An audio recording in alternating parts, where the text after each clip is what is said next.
আরে ছাড়েন ছাড়েন তো, কেউ দেখা ফেলাইব। সিথি বারবার জাহেদকে ধাক্কা দিয়ে সরানোর চেষ্টা করছে, কিন্তু সে জড়িয়েই ধরে আছে আর বাড়তি হিসেবে শীতের গালে কষিয়ে চুমু দিচ্ছে। এবার শীতের ভয় তুঙ্গে উঠে গলা শুকিয়ে কাঠ হতে লাগলো। দিক বিদিক শূন্য হয়ে সে জাহেদকে ধাক্কা মেরে বসলো। জাহেদ ছিটকে গিয়ে মাটিতে শুয়ে পড়ল। এতক্ষণ দুজনেই বসেছিল উঁচু করে রাখা মাটির ঢিবির আড়ালে। এই এই ধাক্কা মারলা কে? ইতি উতি করে বসা থেকে একটু উঁচু হয়ে চারপাশে তাকিয়ে দেখতে লাগলো সিদ্ধি। না, কোনো মানুষজন নেই ভেবেই স্বস্তির নিঃশ্বাস ছাড়ল। তবে তৎক্ষণাৎ খেপা চোখে তাকিয়ে জাহেদকে বলল, কই আসি দেখেন না, নাকি ডর ভয় নাই? কেউ দেখলে বাইন্ধা পিটাইব। আরে চুরি করতাছি নাকি পিরিত করতাছি, যা হকগলি করে। মজা করেন? শীতের থমথমে মুখ দেখে জাহেদের মজা করার অভিপ্রায় ততক্ষণে গায়েব। এবার সে সিরিয়াস ভঙ্গিতে বলল, দেখলেই তো কেউ নাই, অযথা এত সুন্দর একটা সময় নষ্ট করে দিলা। জাহেদের মুখে বিরক্ত হওয়ার ছাপ স্পষ্ট। সিথি তার কথার পরবর্তীতে কিছু বলতে পারল না।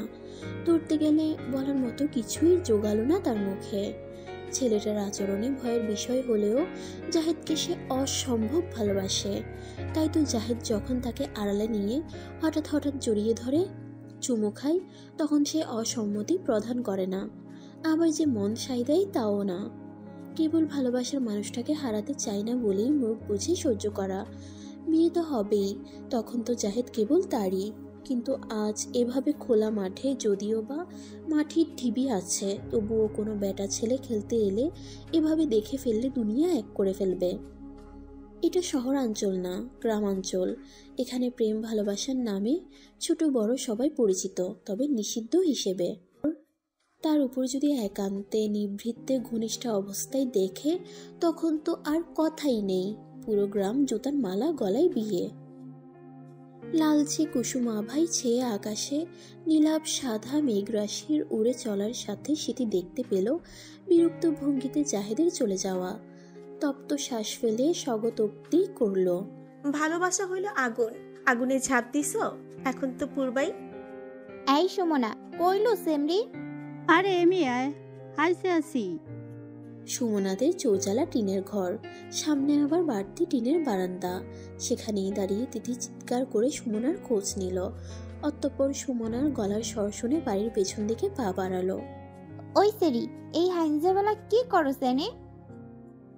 আর কইস না, মুরগি চাও বেজে নিছে গা। সুমনাদের বাড়ির পেছন দিকে চাষবাস করার কারণে জঙ্গলের মতো অবস্থা হয়ে গেছে। মাচা তৈরি করে সেখানে করলার চাষ, মাচার নিচে আবার টমেটো গাছ, সেখানে টমেটো জ্বলছে। ঢালু হয়ে গিয়ে নিচে আলুর চাষ করা ক্ষেত। তুই কই আসিলি তখন? কাকায় বাইত না? বাইত আসিল, তাই ঘুমে এর লিগে দেখে নাই আমার মুরগির চাও। থাক কান্দিস না, বাকিগুলান দেখে রাখ, ভালা জাতের মুরগি। মাথা নেড়ে তিথির পিছন পিছন সুমনা চলতে শুরু করে। তবে বার কয়েক নিজের পিছনের জঙ্গলের দিকে তাকায়। তার মন এখনো মুরগির বাচ্চার জন্য কাঁদছে। 15টা ডিম থেকে 15টা বাচ্চাই ফুটছিল, এখন একটা কমে 14টা রইল কেবল।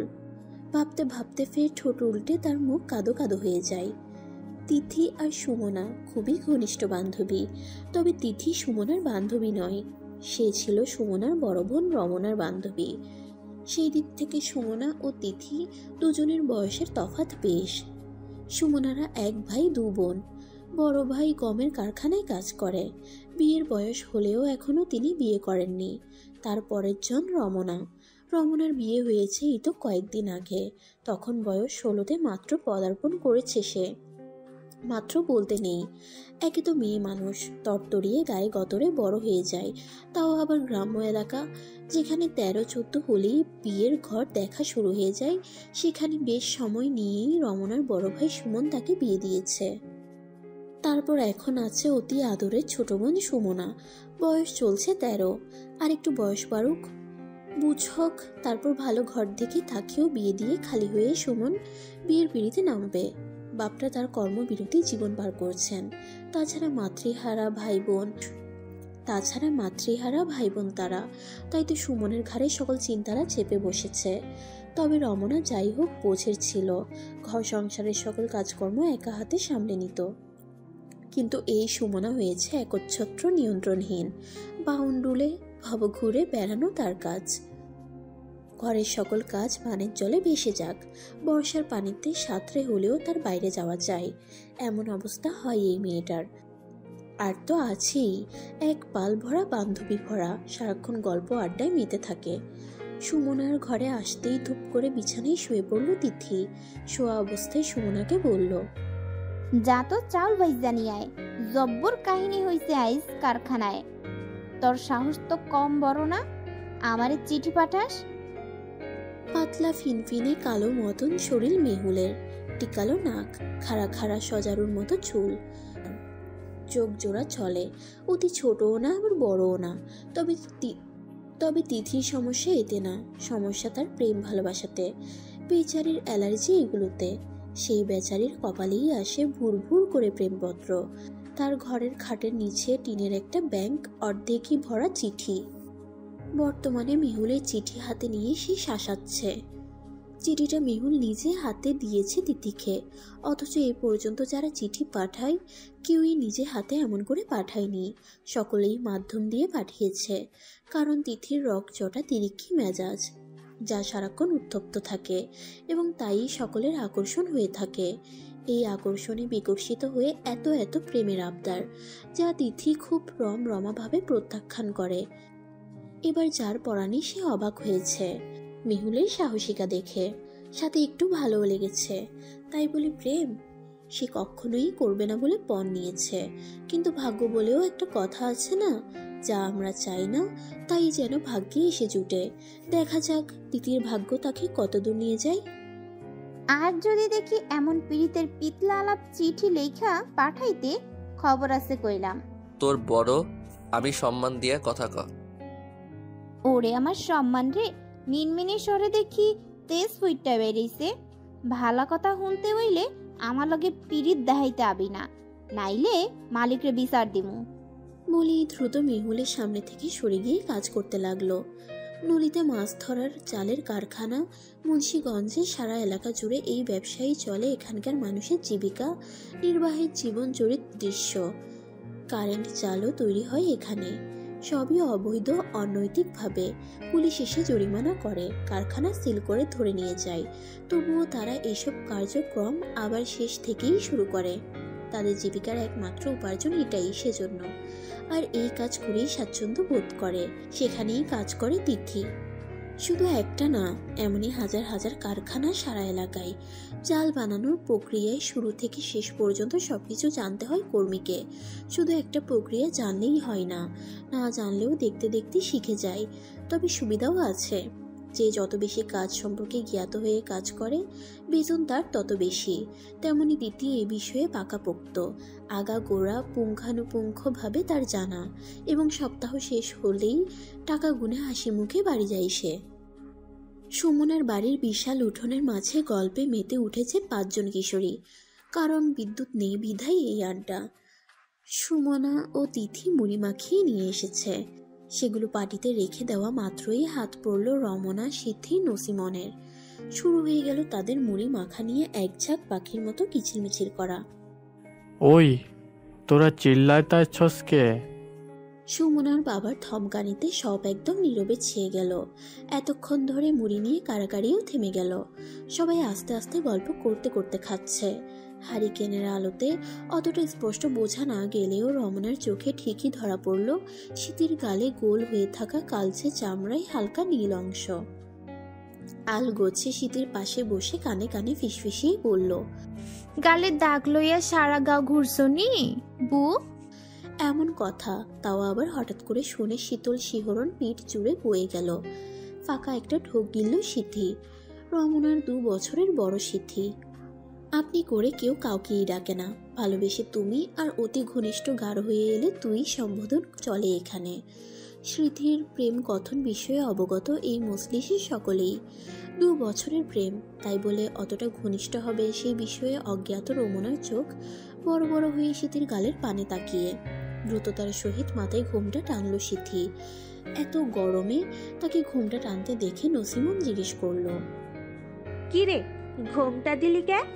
গরমে না কতক্ষণ আগে দাপলা দাপলি কইরা ঘোমটা ফালাই দিলি।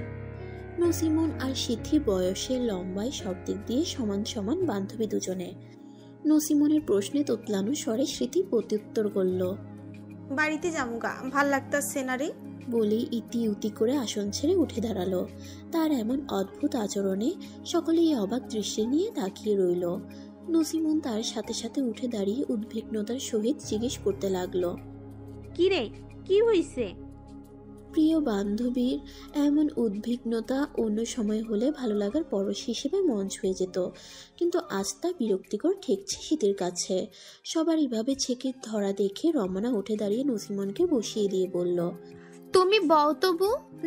তারপর শীতের দিকে তাকিয়ে বলল, যাইবার পারবা তো? অন্ধকারে মাঝ রাতেও বাড়ি থেকে দূরে অবস্থান করা, বাথরুমে সাহস করে যাওয়া মেয়েকে এই কথা যেন জিজ্ঞেস করলো। স্মৃতি সহসা বুদ্ধিমান সেই ইঙ্গিত ধরতে পেরে বলল, চল আগায়ে দিয়ে আয়। দুজনে এগিয়ে চলল বাড়ির উঠান বরাবর আঁকাবাঁকা মাটির রাস্তা দিয়ে। পেছনে তাকিয়ে রইল হতভম্ব দৃষ্টি নিয়ে নসিমন ও তিথি। সুমনার অতটা বুঝ নেই, সে উল্টো খুশি দুজনের ভাগ কমে যাওয়ায় মুড়ি এখন বেশি বিধায় সেও বেশি খেতে পারবে। নসিমন ভাবছে শীতের সাথে তার বন্ধুত্ব কত গভীর, অথচ আজ কি হলো? রমনাকে কেন তাকে এগিয়ে দিতে হচ্ছে? দুজনে কি লুকাচ্ছে তার থেকে? দিদি ভাবছে তার বড় বোন শীতের হঠাৎ কি হলো? আজকে তার অস্থিরতা স্পষ্টই দেখা যাচ্ছিল। কি নিয়ে তার বোনটার এত অস্থিরতা? জাহেদ যে করেছে এই কামটা তুই কেমতে বুঝলি? রমনার মুখে চাপা হাসি। কতক্ষণ আগেই সে হাঁটার তালে তালে গল্পের মাঝে সুযোগে বলে ফেলেছিল শীতের গালের এই দাগের কারণ জাহেদ। রমনার কথা শুনে শীতের আতঙ্কিত মুখ প্রচন্ড ভীত হয়ে প্রশ্ন করে, এই মাইয়াটার আজই বাপের বাড়িতে বেড়াইতে আইতে হলো। মনে মনে কালির তুবড়ি ছুঁড়ে রমনার নাম করে সিথি। তবে রমনা এসব কথা বলবে না যে এটা সে জানে। মেয়েটা চাপা স্বভাবের, পেটে পেটে কথা আটকে রাখতে জানে। আস্ত গরু কেটে গরু হজম করার মতো ক্ষমতা এই রমনার। উপরোক্ত প্রশ্নের উত্তরে রমনা বলল, ভইলা যায়ও না বউ, আমি বিয়াইতা স্বামী সোহাগ কইরা এমন দাগ বানাই। তয় জাহেদ তো তোমার স্বামী না? হাসি বন্ধ করে রমনা আর চোখে তাকালো সিথির দিকে। তার কটুক্তির তাকানো অবশ্য সিথির চোখে এড়ালো না। স্বামী না তয় স্বামী হইতে কতক্ষণ? কতক্ষণ কি কবু? 2 বছর তো পিরিত চললো, আর কত? ঘরে উঠাইব কবে? এটা সিথি নিজেও জানে না, আবার হয়তো সে জানে। তাদের নিজস্ব ভিটেমাটি নেই, তার গায়ের রং কালো। এগুলো কি যথেষ্ট নয়? নিজেই মনে মনে হাসলো আর স্বগতোক্তি করলো, পিরিতি মোর বড় জ্বালা, বান্ধাইছে তার শনি মনের তালা। চাঁদনি রাত, টিনের ঘরে ছোট ছোট ফাঁকা গলিয়ে চাঁদ সিথির ঘরে জ্যোৎস্না ছড়াচ্ছে। ঘরে জ্যোৎস্নার দুটি পড়লে কি হবে? তার মনের ভেতরে যে সেই কিরণ বিকিরণ ঘটাতে পারছে জলকণা পরিমাণ। সময়টা গভীর রাত হলেও কি হবে? মেয়েটার চোখে ঘুমের আনাগোনা নেই এক ফোঁটাও। এমনটা তার নিত্যকার ঘটনা। যেদিন জাহেদ নামক সুদর্শন ও স্বপ্নপুরুষ তার জীবনে এসেছিল, সেদিন হতেই তার নির্ঘুম রাত্রি যাপনের প্রারম্ভ।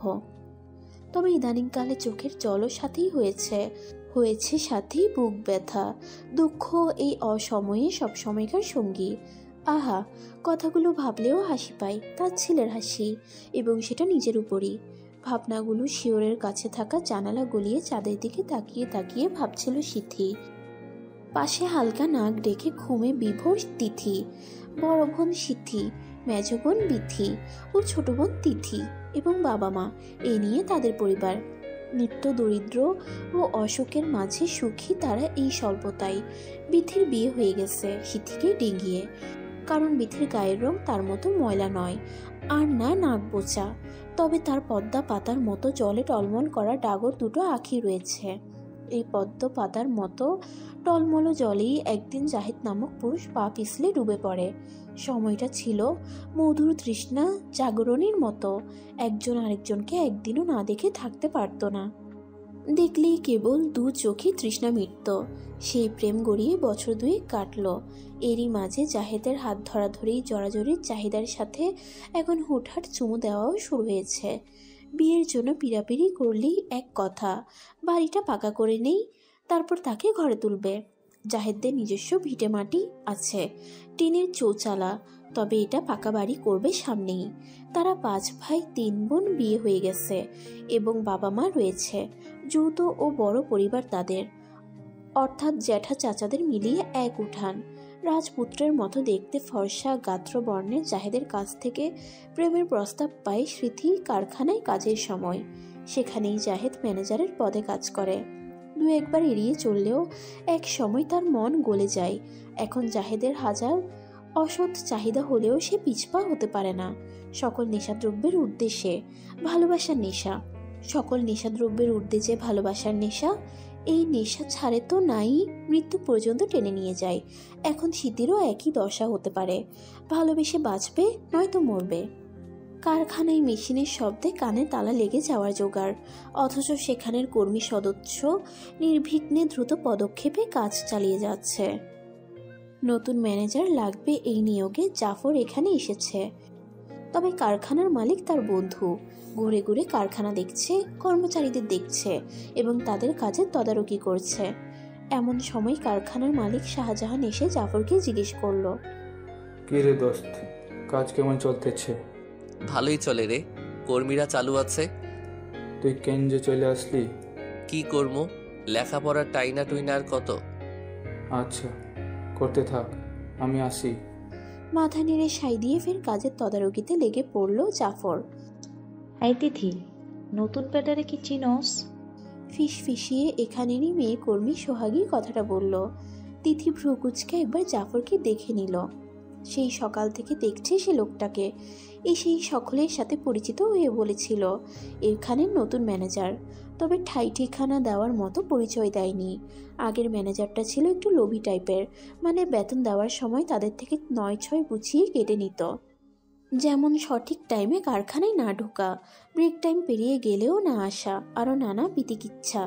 যাই হোক, নতুন জনের আচরণ তো এ পর্যন্ত তিথির ভালোই ঠেকল। তাই সে জবাবে বলল, কি চিনতাম, ভালোই তো দেখলাম, বলেই বিরক্তিকর শব্দ তুলল।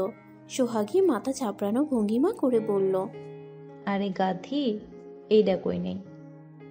বেড়ায় আমাকে জাহেদ ভাইয়ের মাইজা ভাইলো সেমরি, বুঝছস?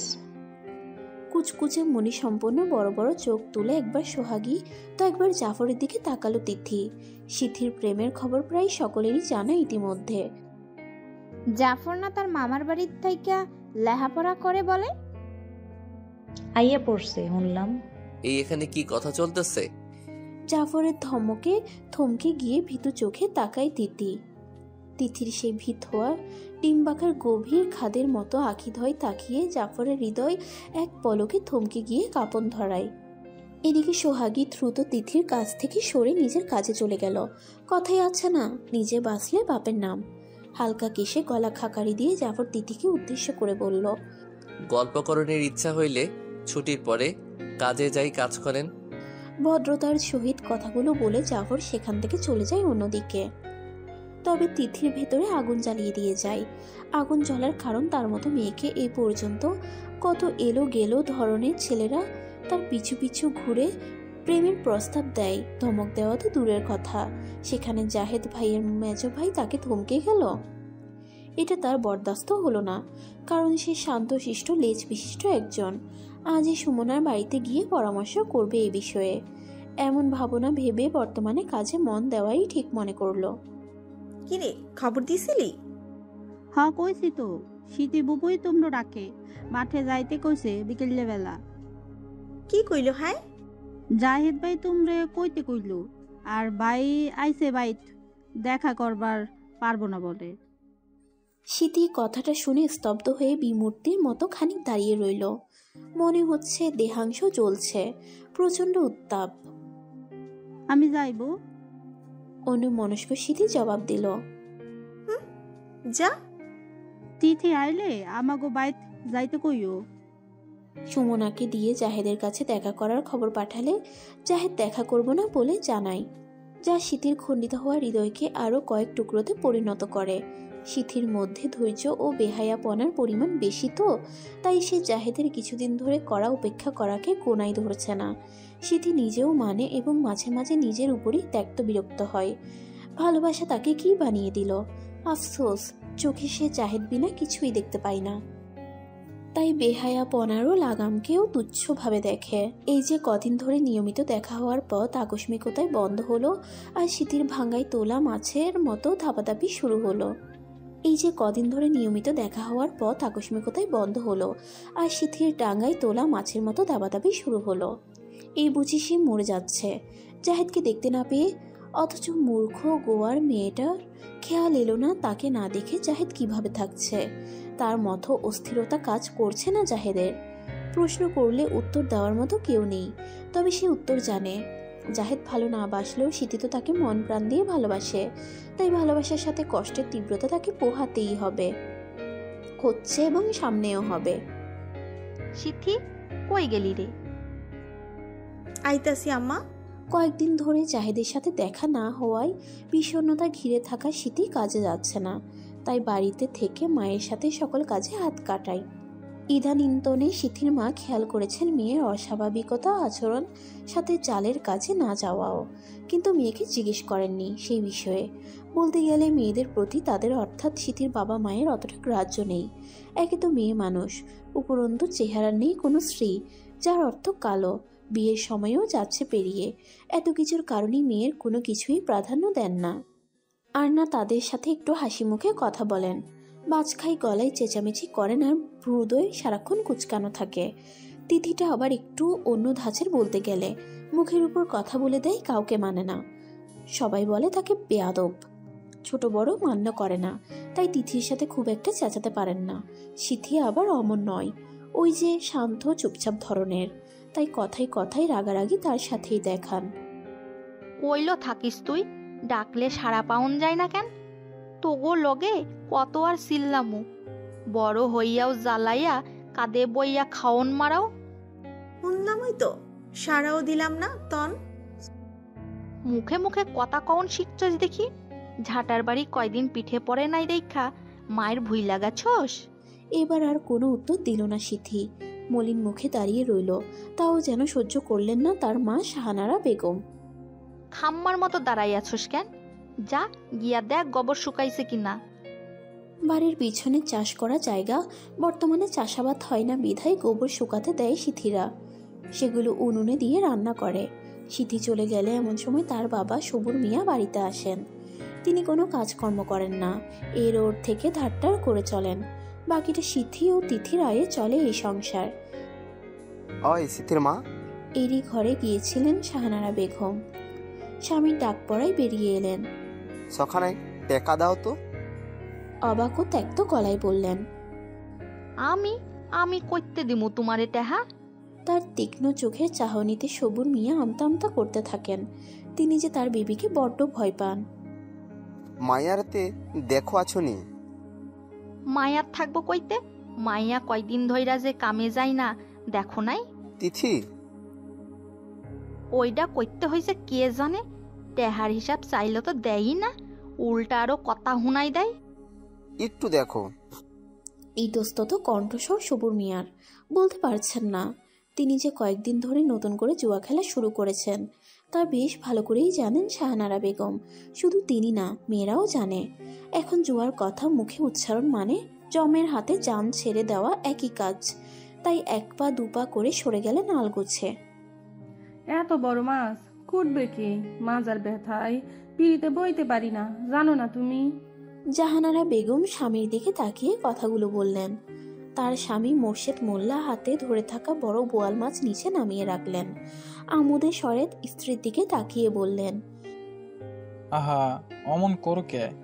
পোলাডাই আইসে বছর খানে গইল, ভালো মন্দ খাও না কও।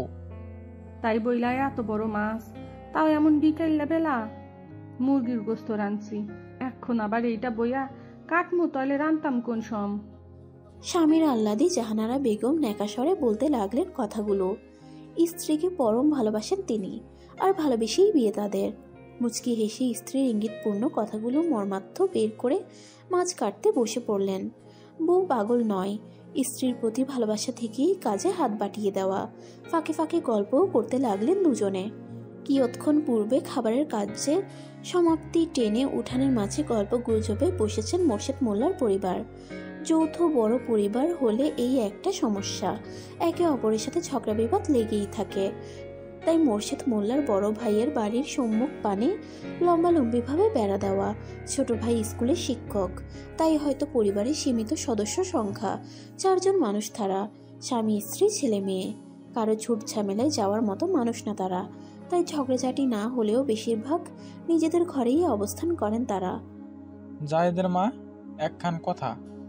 মুর্শিদ মোল্লার হাতে জাহানারা বেগম পান ধরিয়ে দিলেন। স্বামীর মুখ পানে উস্কুস হয়ে তাকিয়ে রইলেন, কি কথা হতে পারে জানার জন্য।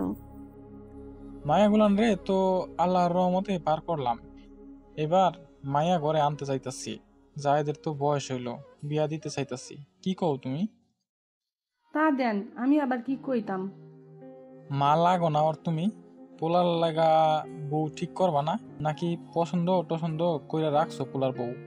এই কথাটার যেন অধীর আগ্রহে অপেক্ষা করছিলেন জাহানারা বেগম। তার ছোট বোনের মেয়ে সুমাইয়া ক্লাস 9-এ পড়ছে, ভারী মিষ্টি দেখতে।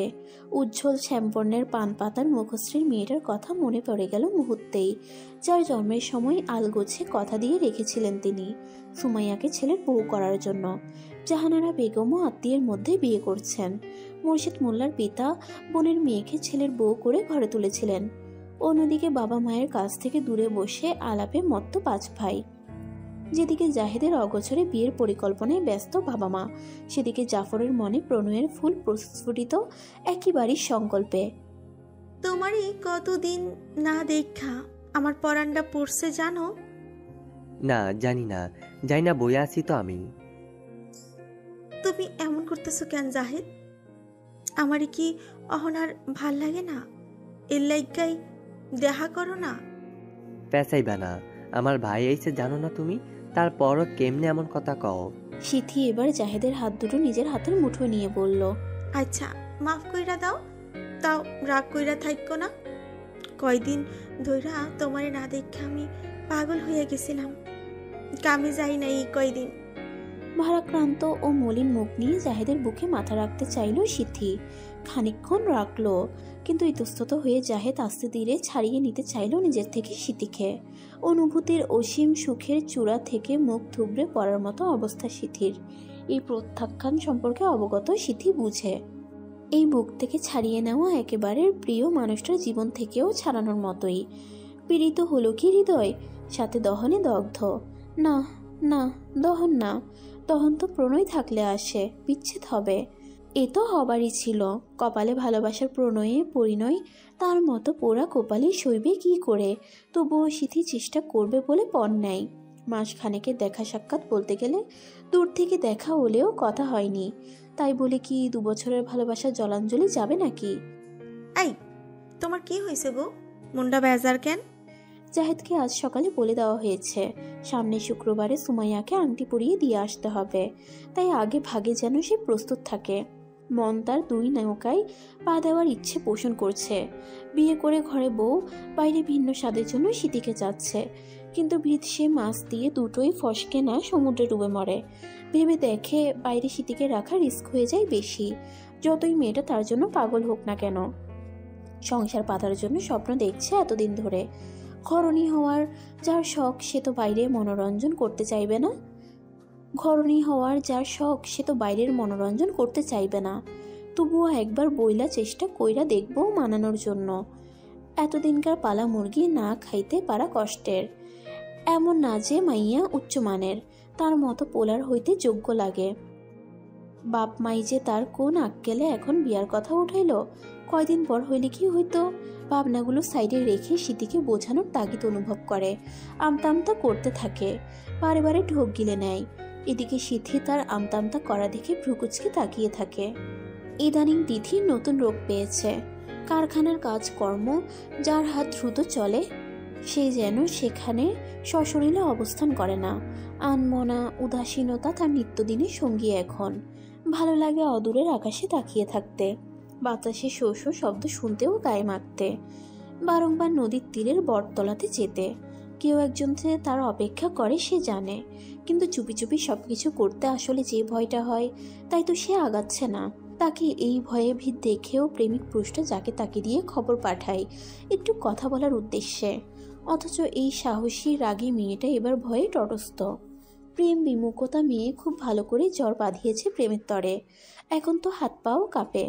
প্রেমিক পুরুষটাকে দেখলে বুক দুরু করে, নিজেকে কেমন যেন দুর্বল নিস্তেজ মনে হয়। এসব দেখে একদিন তার প্রিয় বোনটাও জিজ্ঞেস করেছিল তার কি হয়েছে বলে, অথচ যাকে সব কথা জানাতো তখন এমন গুরুতর ভাল লাগে না রোগের কথাও জানালো না তিথি, চেপে গেল খুব করে।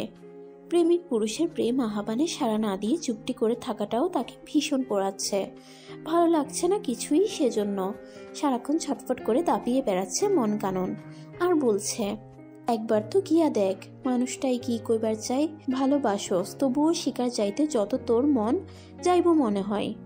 ভালোবাসা হয়ে যায় টুপ করে, যেন মাটির বুকে বৃষ্টিরা আসে চুপ করে, ভিজিয়ে যায় হৃদয় অভ্যন্তরে। মাদল হাওয়া শীতলতা বইয়ে মন খারাপের ধুলি রাশি উড়ে যায় তালে তালে। ওই সুমনা শুই না যা তো। সুমনার হাত পা কাঁপা শুরু করে দিয়েছে। সে লক্ষ্য করেছে কয়েকদিন ধরে জাফর ভাই তাকে পথে ঘাটে দেখলেই ডাক দেওয়া শুরু করে, কি জানি বলার জন্য। তার ভয়ের কারণ সম্ভবত জাফর ভাই তাকে পছন্দ করে, সেটা জানাতে বোধহয় ডাক দেন। ভয়ের আরেকটা ঘোরতর কারণও রয়েছে, তার ভাই সুমনের কানে যদি এই খবর যায় তাহলে তাকে উঠানে শুইয়ে ঝাঁটাপেটা করবে। আগে আগে এসব ভেবেই জাফরের কথা না শুনেই দৌড় দেয়, প্রতিবারের মতোই এবারও। জাফর এক শূন্যতা ভরা নিঃশ্বাস উগড়ে দেয় বাতাসে। মেয়েটা শুনলই না, এত ভালো একটা উপায় প্রতিবারই মাঠে মারা যাচ্ছে তার। বৃথা চেষ্টা চালিয়ে ব্যর্থতা হাসিল হলে যেন মন দগ্ধতা বাড়িয়ে উপহাস করে। আকাশের দিকে তাকালো জাফর। রোদের তীব্রতা আজ বোধহয় একটু বেশি। চৈত্র মাসের শেষ চলছে, এই সময়টাতে বাড়ির কাজটা ধরাই ভালোই হয়েছে, না হলে বৃষ্টি বাদলার দিনে কিভাবে কাজ করাতো। তবুও বৈশাখ মাসে জাহেদের বিয়ের দিন পড়েছে, না জানি তখনকার পরিস্থিতি কি হয়। সব কাজ একসাথেই কেন যে তার বাপ বিজ্ঞ মানুষ হয়েও করতে চাইলেন তার বুঝে আসলো না। তাদের পাকা বাড়ি তৈরি করবে বলে কাজ শুরু করেছে, সেখানেই সময় দিতে হচ্ছে তাকে। বাড়ির চারদিকে খোলামেলা, কোনো বড় কিংবা প্রাচীর তোলা হয়নি, তবে ঘেরাও করে চারদিকে বিভিন্ন ফলের গাছ লাগানো, বেশিরভাগ আম গাছ। সেগুলো এমনি এমনি আম খেয়ে ফেলে রাখা আটি থেকে হয়েছে, এখন বড় হয়ে ছায়াও ফল দিচ্ছে। তাদের বাড়ির ভিটে উঁচু, ঢালুতে ফসল ফলানোর বিস্তৃত চাষের জমি। সেই ক্ষেতের আইল দিয়েই সুমনা হেঁটে যাচ্ছিল। তাকে দেখে দূর থেকে ডাক দিয়েছিল জাফর, অথচ মেয়েটা কিছু না শুনে দৌড় লাগালো। সে শুধু তিতির কাছে খবর পৌঁছে দিতে চেয়েছিল, এই যে কয়েকদিন কাজে যাবে না তার কারণ। এমনিতে মেয়েটা জানে সে যে কাজে যাচ্ছে না, এক এলাকায় থাকার ফলে হয়তো তার কানে পৌঁছেও গেছে জাহেদের বিয়ের বিষয়টা। তবে ওই আর কি, এই বিষয়গুলোর সাথে একটু দেখা করার ইচ্ছা পোষণ করছে জাফর। ভাই লন আম্মায় পাঠাইছে। জ্যাঠার ছোট মেয়ে বিয়ের বয়সী হয়ে গেছে, বড়টার বিয়ে হয়ে গেছে, এখন শুধু নাতি নাতনির অপেক্ষা। এই ছোটটাই বাকি, এখন অবশ্য লেখাপড়া করে না, তার মন বাদর শুধু ঘোরাঘুরির নামে। না লইয়া যা, আমায় দেখলে ক্যাশ লাইব। ভাই দেখি এখনো চাচিরে ভয় পায়। শরমের কথা বলেই সেই শরমে লাল নীল রূপ ধারণ করছে। এই বংশের সবগুলোই ফর্সা, অথচ যাকে বলছে সে নির্বিকার বিরক্ত। মেয়েটা অল্প বয়সে পেকে গেছে, অল্প বয়স ধরাও যায় না, যার নাকি বিয়ে হলে এখন বাচ্চা কাচ্চাই কোল ভর্তি থাকতো। তুই যা সাথী, রইদে মাথা গরম আছে, এখন তুই আইয়া মেজাজ গরম করতাছস। যা বলার পরেও সাথী যাওয়ার নাম নিচ্ছে না, নিবেই বা কেন? তার মন বাদর যে তার জাফর ভাইকে অবলোকন করতে ব্যস্ত, কিন্তু সেই ব্যস্ততা জাহানারা বেগমের সামনে বেশিক্ষণ টিকল না। সাথীর পিছনে এসে এক রাম ধমকে মেয়েটাকে কাঁপিয়ে তুললেন। কি করস? চাচিকে সাথী তার মায়ের চেয়েও বেশি ভয় পায়, তাও আবার জমদূতের মতো। উচ্চ গাত্র বিশিষ্ট চাচিকে দেখতেও দানবের মতো লাগে, তাই কথা গলা থেকে তার মুখে রাগ আড়ল না, সুরসুর পদে চলে গেল। এই রাতে দূরে থাকবি, পোলা দেখলেই খালি পিতলা আলাপ জম্বাসায়। জাহানারা বেগম তার ছেলেকে শাসিয়ে বললেন, সেটা শুধু জাফর শুনল। মস্তিষ্কে ধারণ করলো না।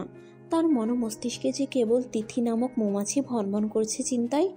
মেয়েটার সাথে যেন দেখা জরুরি হয়ে পড়ছে। বড় ভাইয়ের বিয়ে পর্যন্ত কি অপেক্ষা করতে হবে তাকে? বৃষ্টির জল ধুয়ে যায়, নাহি অন্তর শুকায়। ক্রন্দনধ্বনি অবিরত, আসমানে বজ্রপাত যেমন গর্জনরত।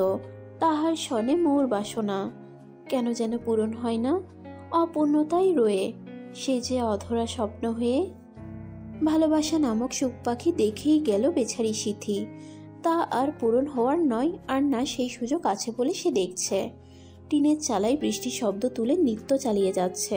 দুটো দিনের প্রখর দাবদাহ শেষে মাঠঘাট এমনকি মানুষের গরমের চামড়াতে একটু শীতলতার প্রলেপ দিতে এই বৃষ্টির আগমন।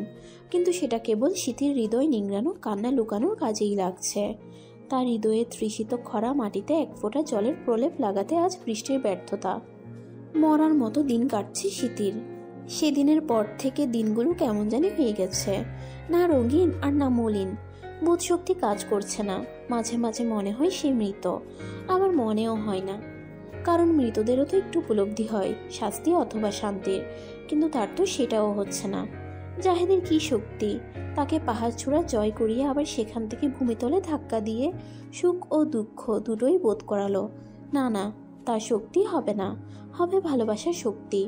ভালোবাসার সেই গাঢ় ও ধারালো অনুভূতি এমনই হয়, জীবন মৃত বানিয়ে ছাড়ে। এই যে এখন যেমন বিছানায় শুয়ে থাকা লাশের ন্যায় শুধু শ্বাস নেওয়া নিথর শিথিল, তেমনটা অনুভব হচ্ছে। সেদিনের কথাগুলো চোখে খানিক বাদে বাদে দৃশ্যমান হচ্ছে। স্মৃতি, আম্মাই আমার বিয়া ঠিক করেছে তার বোনের মাইয়া সুমাইয়ার লগে, সামনের মাসে বিয়া। সিথির বিশ্বাস হলো না। ওই যে কথাই আছে না, ভালোবাসায় অবিশ্বাস থাকে না, কিংবা থাকতে নেই। তবে ভালোবাসা নামক অভিনয়ে না থাকার ব্যাপারটা অতি নগণ্য। সেটা তো আর জানতো না মেয়েটা। এই শরীরের সর্বস্ব না হোক, মনের সর্বত্রই জাহেদের নাম খোদাই করেছে। আর ফল চোখের সামনেই চামড়ার মুখ নেড়ে অনায়াসে বিয়ের কথা বলে চলেছে। বিমূঢ়তা নিয়ে বিমূর্ত ধারণ করা সিথি ফ্যালফ্যাল নয়নে শুধু চেয়ে দেখছে। বিষয়টাতে সে কি অভিব্যক্তি ব্যক্ত করবে বুঝে উঠতে পারছে না। ইস, কি নিদারুণ কষ্ট। আমার দোষ কি? বহু কষ্টে ভার হয়ে জিহবা নাড়িয়ে বলল কথাগুলো। জাহিদ বুঝতে পারলো ভুল হয়ে গেছে, কথাগুলো এখন বলে। মেয়েটা একদমই আবেগী আর গর্ধব বটে। না জানি আর কি রিয়াকশন বাকি। শুধু গ্রামে বিষয়টা না ছড়ালেই হয়। কোনো দোষ নাই। মাথা নিচু করে নিজের দোষটাও সাথে লুকানোর খুব ভালো অভিনয় করে ফুটিয়ে তুলল যে সেও নির্দোষ, মায়ের হাতের কেবল কাঠপুতুল। আমার যদি কোনো দোষ না হই থাহে তইলে বিয়া বইতেছেন কেন, আর আমারে কইতাছেন বা না কেন? জাহেদ মুখ খুলবে কিছু বলার উদ্দেশ্যে সিথি তাকে বলতে না দিয়ে তার দুগাল ধরে নিজের দিকে নিয়ে বলল, দেখেন আপনি মজা করতেছেন না, আমি বুঝবার পারতেছি। তাই জানেন না আমি যে আপনারে অনেক ভালোবাসি। এরপরও কেমনে বিয়ার কথা আমার সামনে কইতে পারলেন? আপনার বুকটা কাঁপাইয়া উঠল না একটুও? আমি সংসার সাজানোর স্বপ্ন দেখতাছি আর হাউমাউ করে কান্নার ফলে গলাতে দলা পাকিয়ে কথাগুলো আটকে রইল। মুখ ফুটে বলতে আর পারল না। নাকে মুখে পানি এসে বিশ্রী রকম অবস্থা হয়ে গেল। অথচ জাহেদ ঘৃণায় বিকৃত, তবে মনে মনে প্রকাশ্যে কোনো কিছুই সে আনবে না। দোষী হয়ে যেন প্রমাণ না রয়ে যায়। কিস্তু কন বিয়াটা ভাঙ্গা দেন। জাহেদকে চুপ থাকতে দেখে হিচকি দিতে দিতে বলল সিথি। তখনও মেয়েটা বুঝল না জাহেদের ভালোবাসাহীন অভিনয়। এত কান্না করছে তবুও ছেলেটা একটুও তাকে সান্ত্বনা দিল না, আর না কাছে টেনে ভরসা জোগালো। উল্টো অন্য রকমের প্রস্তাব সম্মুখে রাখলো। বিয়াটা বাংতাম কেমতে জানো না? আমরা হগল ভাই বোনরা আম্মারে জমের লাহান ডরাই। হ্যার পছন্দের মাইয়ার লগও বিয়া না বইলে বাইতন বাইর করে দিব। হ্যাঁ, সে জাগা সম্পদ কিছুই পাবো না। আমি আপনার ছাড়া যে থাকতে পারুম না, মহিরা সামু একদম। আহা, মরণের কথা আহে কইতন, আগে হনো কি কই, উপায় আছে একখান। উপায়ের নাম শুনে এবার যেন সিথির কলিজায় পানি এলো। কান্না কিছুটা থেমে শান্ত হলো। উন্মুখ হয়ে চেয়ে রইল বহু আকাঙ্ক্ষার বস্তু জিনিসটা নিজের করে পাওয়ার। কিন্তু আফসোস, বুঝল না জিনিসটা তার কোনো কালেই ছিল না। সে মরিচিকার পিছনে ছুটে চলেছিল এতদিন ধরে, আর এখন মরিচিকা তাকে পিছু ঘুরিয়ে মরার দুয়ারে এনে দাঁড় করিয়েছে। এখন বুঝলেই তো আলা, বিয়া করণই লাগবো। তহ আমি চাইতাছি বিয়া করমু, তহ তোমারই করমু। তুমি হইবা বড় বউ। আর বাকি কথা বলার আগে জাহিদ অভিমুখী হয়ে বসে থাকা সিথির মুখের হাবভাব দেখে নিতে চাইল। তার প্রতিক্রিয়া ভালো হলে কথা আগাবে, কিন্তু সেটা বোধহয় আর সম্ভব হলো না। তার মতো ধুরন্ধর মস্তিষ্ককে বুঝলো না যে বাঙালি মেয়েরা সবকিছু ভাগ করতে পারে, তাদের মনে অনেক মায়া থাকে বলে। তবে একটিমাত্র জিনিস, স্বামী নামক ব্যক্তিকে ভাগ তো করতেই পারে না। উপরন্তু মায়া মমতা তখন কাজে আসে না, আসে হিংস্রতা, রাগ। আমি কেন বড় বউ হইতে যাবো? আমি হুদাই আপনার বউ হমু, আর কেউ না। এই থেমে কান্নায় ভেজা রক্তলাল চক্ষু নিয়ে জাহেদের ঘামে ভেজা শার্টের কলার ধরে বলল, শুনেন, আপনারে খালি আমি ভালোবাসি। ওই মাইয়া যেটারে আপনার মায় দেখাইয়া রাখছে, হয়তো আপনারে ভালোবাসে না। হের লেগা আমি আপনার বউ, অনের লেগা যোগ্য। মাথার উপরে তপ্ত রোদের ঝলকানি, যার দরুন মাথার তালু গরমে উত্তপ্ততর হয়ে আছে।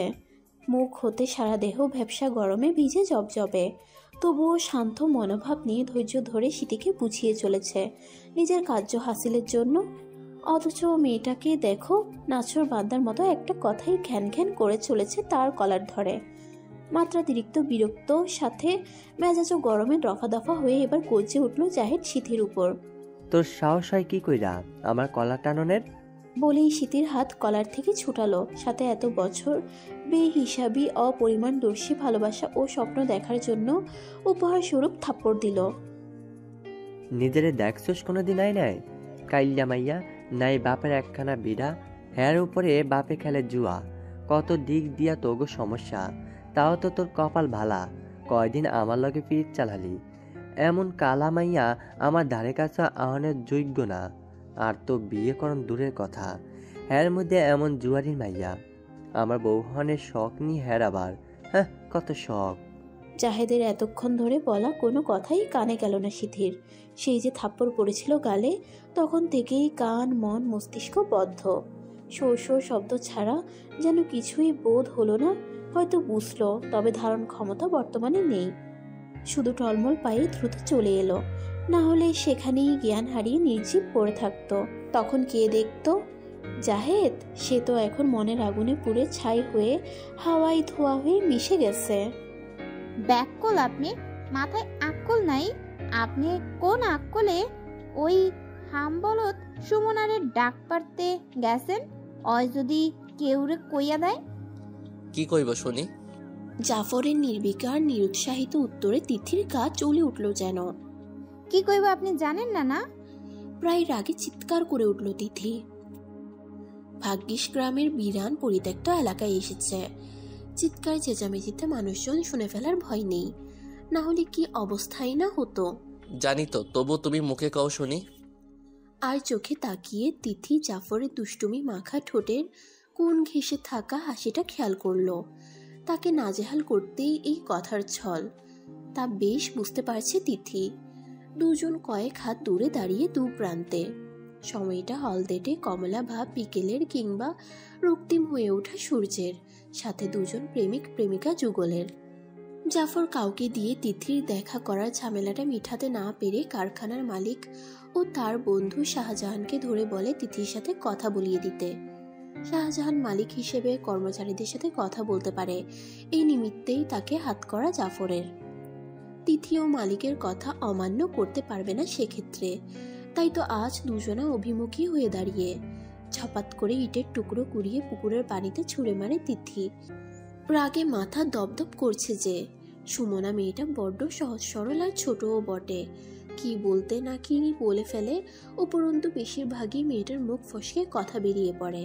এমন করে যদি তিথির ও জাফরের বিষয়টা কারো সামনে মুখ ফসকে বেরিয়ে পড়ে, তখন আর ভাবতে পারছে না সে। এদিকে তিথির অমন রেগে বোম হওয়া মুখচ্ছবি বেজায় পুলকিত করছে জাফরের। প্রিয়জনের হাসি খুশি কান্নার মুখচ্ছবিও ভালো লাগার তালিকায় পড়ে। তাই জাফরেরও ভালো লাগছে প্রেমিকার রাগের ছটায় লাল হওয়া মুখাবয়ব। মাথা নত করে স্মিত মিষ্টি হেসে জাফর শুধালো, আচ্ছা ছাড়ো, রাগ করে লাইগা ডাক পারছিনি। তাই কি এর লেগে ডাকছেন? তেজরা চাহনি দিয়ে ঘাড় বাঁকিয়ে জিজ্ঞেস করে তিথি। তার জানার আগ্রহ বেজায় নারাজ করে জাফরের মন। সে কি এখন বুঝাবে তাকে কেন ডাকা হয়েছে? কিভাবেই বা বলবে ভালোবাসার কথা? মেয়েটা কি বুঝে না? আর নাকি না জানার ভান করছে? করলেও বা সে কেন তার ডাকে সাড়া দিয়ে এলো? বুঝো না? সোজাসুজি প্রশ্ন জাফরের, যাতে মেয়েটাকে একটু ভরকে দেওয়া যায়। কিন্তু পরক্ষণেই চাল উল্টে ভারী পড়ল জাফরের উপর। তিথির কথাই সে ভরকে গেল। আলাদা ভাবছিলাম, তয়ার হকগুলের মতো আপনিও। কি আর করা, হুদাহুদি সময় নষ্ট। ভেংচি কেটে কথাগুলো বলে হাঁটার পথ ধরল তিথি। বেচারা তা দেখে কতক্ষণ থম ধরে থমকে দাঁড়িয়ে রইল। অতঃপর দৌড়ে পিছু ছুটল তিথির। সেটা বুঝতে পেরে মিটিমিটি হাসতে লাগলো তিথি। শুরু হলো ভালোবাসার আরেক অধ্যায়। শেষটা কেমন হবে? সুখের নাকি দুঃখের সমাপন? সিথিবুর, কি হইছে রে? তারে দেখি না যে কদিন ধইরা। রমনা অন্তঃসত্ত্বা বিদায় বাপের বাড়ি আসা তার, না হলে শ্বশুরবাড়ি থেকে বের হওয়ার ছুতো পায় না বেচারি। গতর খাটিয়ে গোয়ালের কাজ করতে হয়, এখানে এসে যা একটু আরাম। ও বাড়িতে সেটা হয়ে ওঠা ব্যারাম। কইবার পারতাছি না, বউ তো মাসখানেক ওইল কাম সারছে। এইডা লইয়া ঘরে মেলা অশান্তি চলতেছে। মাইরও খাইছে আম্মার হাতে, তাও কেমনে জানিরা কারে না মুখে। ও বাড়িতে সেটাও হয়ে ওঠে ব্যারাম। রমনার প্রত্যুত্তরে তিথির দুঃখে ভরা জবাব। অবশ্য বেশ চিন্তিতও দেখা যাচ্ছে মেয়েটাকে। আমার তো ডর করতেছে রে তিথি। নসিমন পাশ থেকে বলে ওঠে। তার মুখে ভয়ের কথা শুনে তিথি আতকে উঠে বলল, কি কও? আমারও তো ডর লাগতাছে। বুড় বড় কোনো অসুখ হইল নি? আরে সেরি কি কস? অসুখ আইব কে? তাই যেটা আইছে ওইটাও কম বড় অসুখ না। কি হইছে বুড়? তুমি জানো নি? কও দেহি আমারে। নসিমন কি বলবে এই মেয়েকে ভেবে পেল না। যদিও জাহেদ ও সিথির প্রেমের খবর তাদের জানা, তবে বিয়ের খবরটা এখনো চওড়া হয়নি। যদিও জাহেদ ও সিথির প্রেমের খবর তাদের জানা, তবে বিয়ের খবরটা এখনো চাউর হয়নি। যখন বিষয়টা উদ্বেলিত হবে তখন আর ভাবতে পারছে না। চোখে মুখে ধেয়ে আসা ঝড়ের আভাস পায় নসিমন। জাহেদ দেখতে সুদর্শন হলে কি হবে, উপর দিয়ে ফিটফাট ভেতর দিয়ে সদরঘাট ধরনের, বিধায় নসিমন পছন্দ করতো না। যখন সিথির কাছে ছেলেটার কথা শুনলো তখন সরে আসার কথা বুঝালো, কিন্তু মেয়েটা শুনলে বা বুঝলে তো। এই সেরি, সেদিন কথা শুনানোর লাইগা খাড়াইতে কইছিলাম, খাড়াইলি না কে? সুমনার একদম সামনে দাঁড়িয়ে জাফর প্রশ্নটা করলো। বেচারির শরীর তখন বাঁশপাতার মতো তিরতির করে কাঁপতে লাগলো ভয়ে, যেটা জাফরের চোখে অচিরেই ধরা পড়ল। ছেলেটার রাগে লাল মুখও হয়ে পড়ল। মেয়েটা তার কথা তো বুঝেই না, উল্টো পাল্টা ঠিকই বুঝে নেয় নিজ থেকে। গঞ্জের থেকে ফিরছিল জাহেদের বিয়ের প্রয়োজনীয় জিনিসপত্র কিনে। ভ্যান বাড়ির দিকে পাঠিয়ে সে হেঁটে হেঁটে আসছিল বাকি পথটুকু। হাতে কলা খেতে খেতে আসছিল। কোন শয়তানে পেয়েছিল কে জানে। দানযুক্ত কলা ছিল বিধায় মুখের ভেতর থাকা দানাগুলো সুমনের মুখে ছুঁড়ে মারল। বোধগম্য হলো না যে এর পরিমাণ কি হবে। সুমনা কিছুক্ষণ দাঁড়িয়ে বোধগম্য করার চেষ্টা চালালো যে হলোটা কি। মুখে আঠালো ভাব, দানাসহ বিশ্রী অবস্থা। যখনই আমলি এলো বিষয়টা কান্না করতে লাগলো। অল্প বয়সের মেয়ে, তাও অবুঝ বালিকা। জাফরের মাথায় যে শয়তান চেপেছিল, মাত্রই সম্মুখে থাকা মেয়েটার কান্নায় হুঁশ এলো।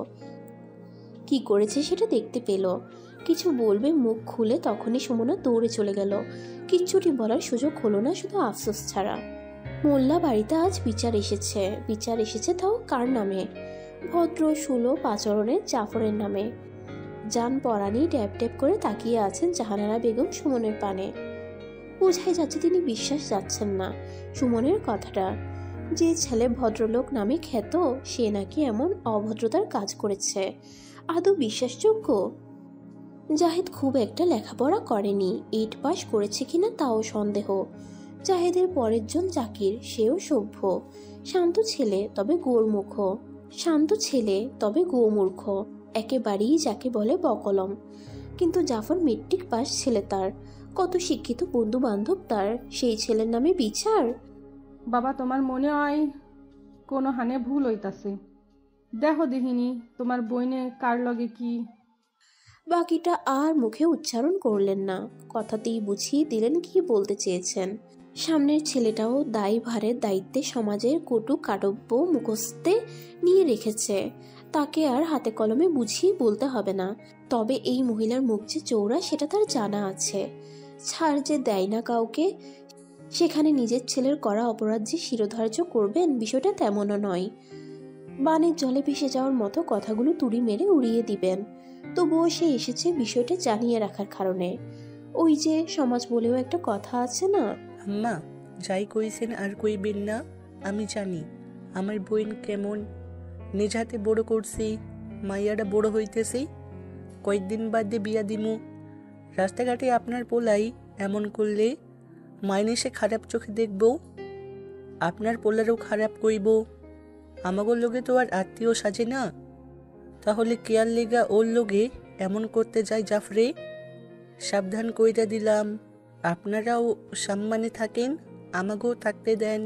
ভদ্র ভাষায় বলে গেলেন সুমন। জাফরের বয়সে লেখাপড়াও করেছেন ম্যাট্রিক পাস পর্যন্ত। তার প্রতি একটু হলেও ঈর্ষান্বিত জাহানারা বেগম। একদিকে কেউ ঘরে বউ তুলে তো অন্যদিকে কারো হৃদয় পুড়ে। কারো সুখের জোয়ার আসে, অন্যের সাথে সাথে সেই সুখের জোয়ারে দুঃখে ভাসে কেউ। বৃষ্টিতে ভিজে যাচ্ছে দোআঁশ মাটির বুক। ঝুপ শব্দের অলঙ্কারে বৃষ্টি ক্রমাগত বড় বড় ফোঁটাও হার মানছে ভিড় করা পাড়া প্রতিবেশীদের পদার্পণে। টিনের চালার বৃষ্টির সেই তীক্ষ্ণতার শব্দ আরও একজনের চিৎকারের হাহাকারে হার মানছে। ঘরের দোর গোড়ার সামনের অংশটুকুতে সাদা কাপড়ে কারো মৃতদেহ ঢাকা। ভাগ্যিস এই বাড়তি জায়গাটা রয়েছে বলে, না হলে এই বৃষ্টিতে উঠানের কোথায় রাখত মৃতদেহটাকে। তার পাশেই স্তব্ধ হয়ে বসে দুজন বয়স্ক মানুষ, দু এক ফোঁটা জল তাদের চোখ দিয়েও ঝরছে। তবে বলা মুশকিল আদৌ তাদের এই কান্নার কারণটা কি। সিথি গলায় দড়ি দিয়েছে কথাটা পাঁচকান হয়ে গ্রামে ছাউর হতে বেশি সময় নেয়নি। তাই তো এই প্রলয়কারী ধ্বংসকারী বৃষ্টিতেও মরা বাড়িতে মানুষের উপচে পড়া লোক সমাগম। তাদের আগমন ঘটে বাড়িতে শোকোৎসব মাতমের মতো রূপ দেখে অনেকেই বিলাপ কাতরোক্তি দিচ্ছে এবং কি সহমর্মিতাও দেখাচ্ছে, কিন্তু কোনো কিছুরই একজনের কানে যাচ্ছে না। যে তাকে মায়ের মতো আদরে যত্নে মমতা দিয়ে আগলে বড় করেছে, যার সান্নিধ্যে সবচেয়ে বেশি থেকে বড় হয়েছে তিথি, আজ তার মৃত্যুতে মেয়েটা আকাশ পাতাল কাঁপিয়ে চিৎকার দিয়ে যাচ্ছে, যেমন মরা কান্নার সুর তুলে। আমার বউ মরে নাই গো, তারে মাইরা ফেলাইছে, তারে মাইরা ফেলাইছে, আল্লাহ গো। সমাবেশকৃত মানুষজন গুনগুন করে কেউ কেউ বলছে মেয়েটা বোধ হয় পাগলাইয়া গেছে, তো কেউ কেউ বলছে কে মারবো, সিথি কত ভালো মাইয়া আসিল, সাতেরা করতো না। তো কেউ কেউ বলছে দেহগা ভালা না চাই, ভালো হইল কি অমন ডুইবা আত্মহত্যা করেনি। এত সব কথার পিঠে কেবল তিথির রোদন ভরা আর্তনাদ। কেউ বুঝলো না মেয়েটার কথার সঠিক অর্থ। তুমি বুঝো না আমারে? বুঝনের মতন আর পরিস্থিতি নাই জাফর ভাই, সবকিছু বদলাইয়া গেছে। একটা মরণ, একটা মরণ। পূর্ণাঙ্গ হলো না কথাটা। হু হু করে ঠুকরে কেঁদে উঠল তিথি। আসলেই তো সবকিছু বদলে গেছে একটা মৃত্যুতে। একই পরিবারের দুজন মানুষ অপর এক পরিবারের দুজন বিপরীত লিঙ্গের প্রতি আকৃষ্টতায় বিচ্ছিন্ন রূপ নিয়েছে বর্তমানে।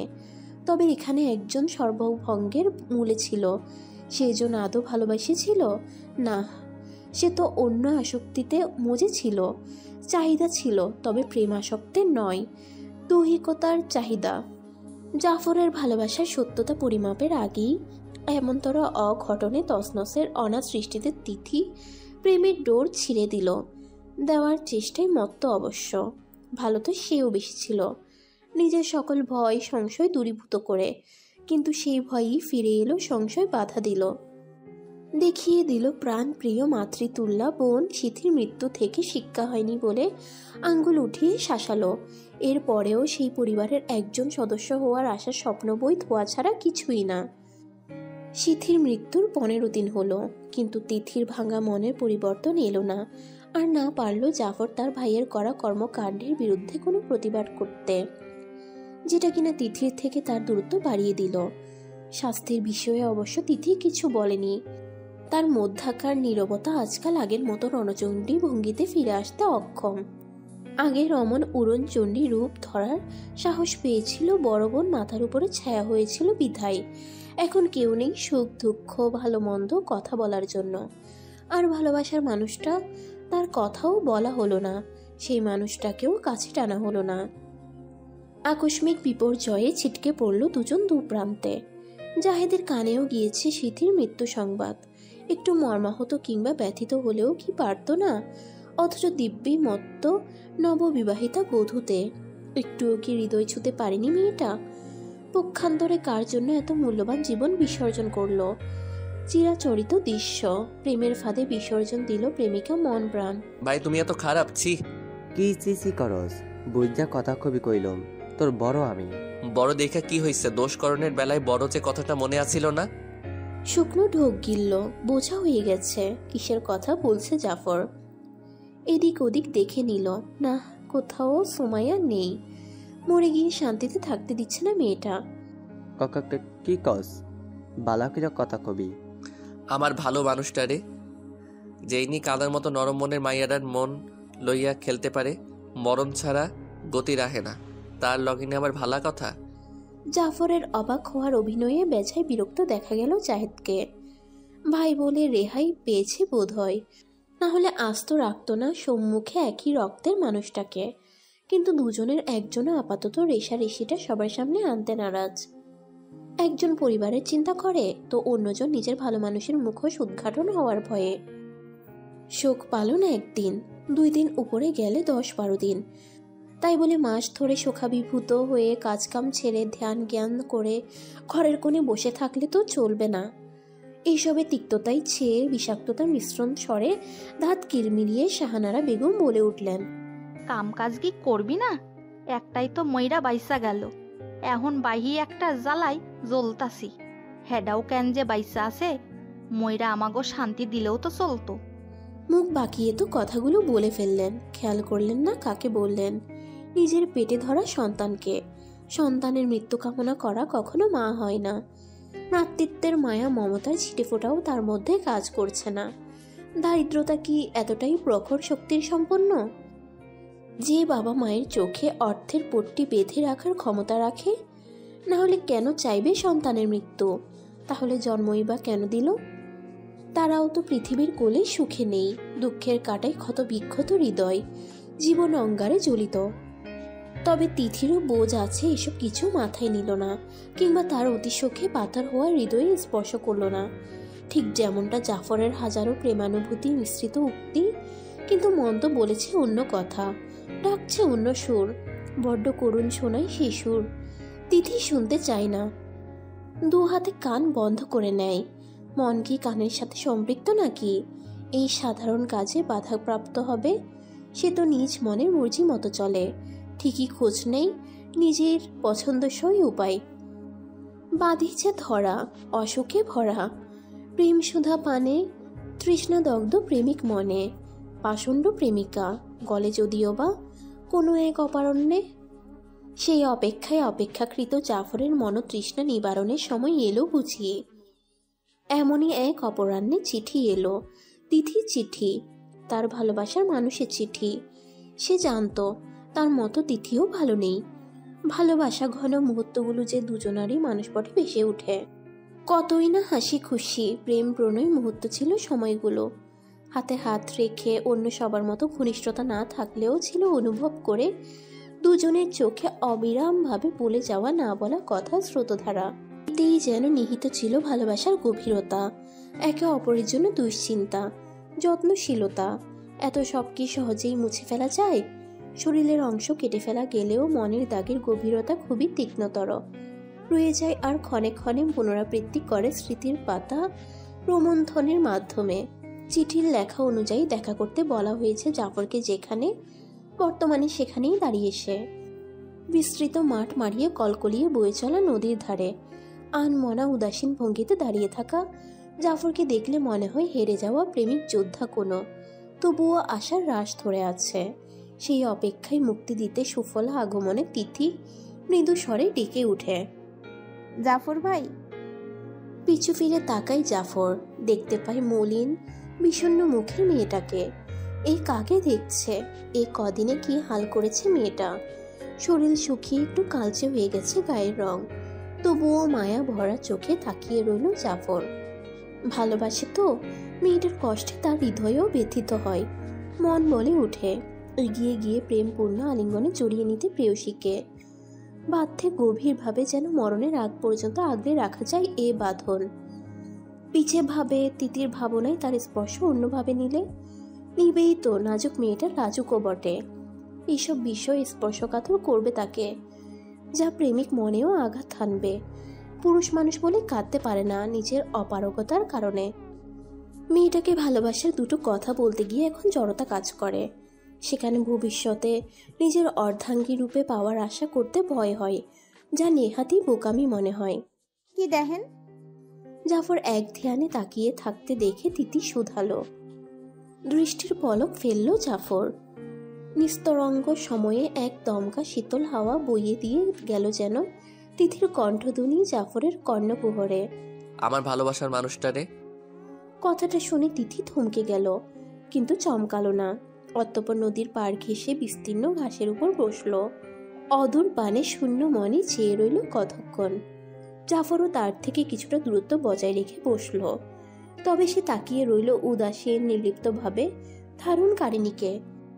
জাফর ভাই, জীবন এত কঠিন কেন? কারণ তার নাম যে জীবন। দুঃখ সুখ মিলাইয়াই তো মানুষের জীবন। কিন্তু সবাই তো সুখের অভাবী, দুঃখের অভাবী হইতে কেটা চায়? অভাগী হওয়া লাগে না। সুখ দুঃখ দুইজন একে অন্যের পরিপূরক দেখা একটার অভাবে আরেকটা থাকবই। জাফরের পানে এবার পূর্ণ দৃষ্টি নিক্ষেপ করলো তিথি। চোখে চোখ রেখে বলল, তাইলে আপনার আর আমার মাঝে কে দুঃখী আর কে সুখী কন্ত? যা বোঝার বুঝে গেল জাফর। জাফর সুখী হলেও সে সম্মুখে থাকা মেয়েটার মাঝে তার কিছু সুখ ও স্বপ্নের অংশ নিহিত, সেটা বলার জন্য মুখ খুলল।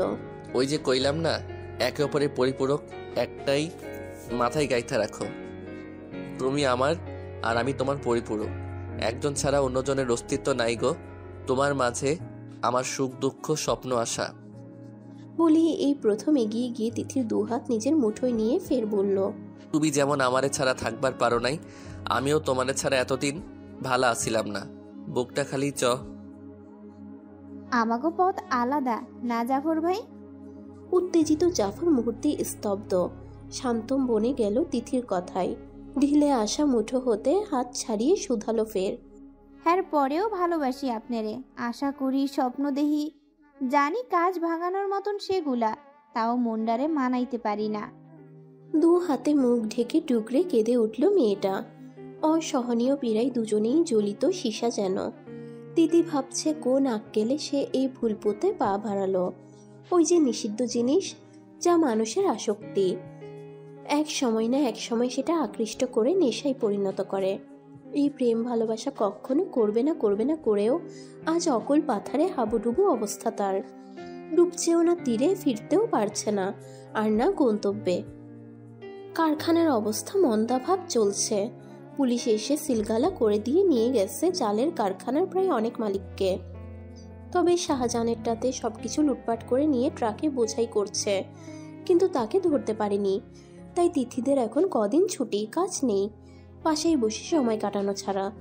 মুন্সিগঞ্জে প্রায় বিবাহিত অবিবাহিত মেয়েরা অবসর সময় কিংবা জীবিকার উদ্দেশ্যেও হিসেবে এই জালের কাজই করে থাকে। এখন মন্দা সময়টাতে অলস সময় কাটানো ছাড়া গতি নেই। তবুও খালি বসে থেকে 2 পয়সা আয় করার বিকল্প হিসেবে অন্যদের বাড়ির ধান শুকানোর কাজ করে। এই যা সময় চলছিল। কারখানা ওদিকে চালু হওয়ার নাম নেই। আস্তে ধীরে আবারও কারখানার অবস্থা ফিরিয়ে আনতে হলেও সময় লাগবে মাস 2-3-এর মতো। এই জন্য জাফরের বাবা সিদ্ধান্ত নেন তাকে বিদেশে পাঠাতে। এই নিয়ে কথাবার্তা বলে কাগজপত্র রেডি করে ফেলেন তিনি। জাফর কিং কর্তব্য বিমূঢ় যখন, চোখের তারায় কেবল তিথির অসহায় নদীর পাড়ে ক্রন্দনরত স্মৃতি ভাসে তখন। তিথি বাসায় না? ওর ঘরে। কালো মুখ করে বললেন শাহানারা বেগম। দিনকাল চলছে না খেয়ে। এর মধ্যে তিথির সখীর গোষ্ঠীদের দেখলে মেজাজ যাই খারাপ হয়ে। তবুও ভালোভাবে ভদ্রতা বজায় রেখে মুখ কালো করে যতটুকু বলেন এই ঢের, নয়তো ওনার যেই না কাচির মতো মুখ। তিথির চোখের নিচের কালো রেখার প্রদর্শিত চিহ্ন যেন বলে দিচ্ছে মেয়েটার গত হওয়া কত শত নিদ্রাবিহীন রাত্রি যাপনের। সাহিত্য তিথির শিওরে গিয়ে বসলো নসিমন, সাথে সুমনাও এসেছে। কতদিন হয়ে এলো তিথির দেখা মিলে না। সিতিবুর মৃত্যুর আর জাফর ভাইয়ের বিদেশ গমন যেন ভেঙে দিয়েছে মেয়েটাকে। ঝুলে থাকা রশ্মি তলে জ্বলন্ত মোমের মতো কাজ করেছে বিদেশ যাত্রা। সান্ত্বনা বাণী যেখানে তুচ্ছতম, তবুও নসিমনের আশা ভরসা হয়ে সহমর্মিতা হয়ে সাহস যোগান দেওয়ার জন্য। কারণ পরিস্থিতিটাই এমন। স্মৃতি তো মরে গিয়ে বেঁচে গেছে, যদিও সেটা ধর্মবিরোধী কাজ। তবে যারা বেঁচে থেকে চিন্তা লাশ, তাদের অনুভূতি কেমন? তিথির অবস্থা এখন তেমনই, অনুভবের বাইরের, আবার আর্তনাদ হিসেবে গুমড়ে মরা ভেতরে ভেতরে। কোন দেশ যাইতাছেন? মাথা নত জাফরের জবাব। তিতির ভাবাবেগ নেই, অনুভূতিহীন সে। জড় পদার্থে গড়ে দিয়েছে সিথির মৃত্যুর পার্শ্ব প্রতিক্রিয়া অর্ধেক, আর বাকি অর্ধেক জাফরের দূরে যাওয়ার ভীতি কাজ করেছে।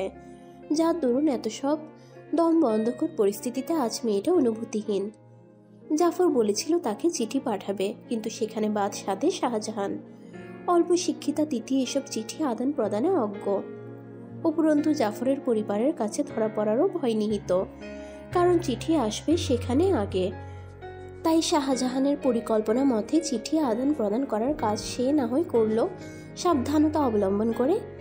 কিন্তু দেখা যায় পরিবেশ বুঝে পরিস্থিতির পরিবর্তন। কথাই আছে, বাণিজ্যে গেলে বাণিজ্যের ভাও। বিদেশে গিয়ে সেখানের পরিবেশে নিজেকে মানিয়ে নিতে নিতেই সময় লেগে যায় জাফরের। পরিবারকেও চিঠি পাঠানোর সময় হয় না, আর না মনের মস্তিষ্কে কারো স্মৃতিতে কুটকুট করে। কাজের চাপই প্রথম দিকে এমন, আর সেও মানিয়ে নেওয়ার চেষ্টায় অব্যাহত। এমনই করে মাসেক খানিক চলে যায়।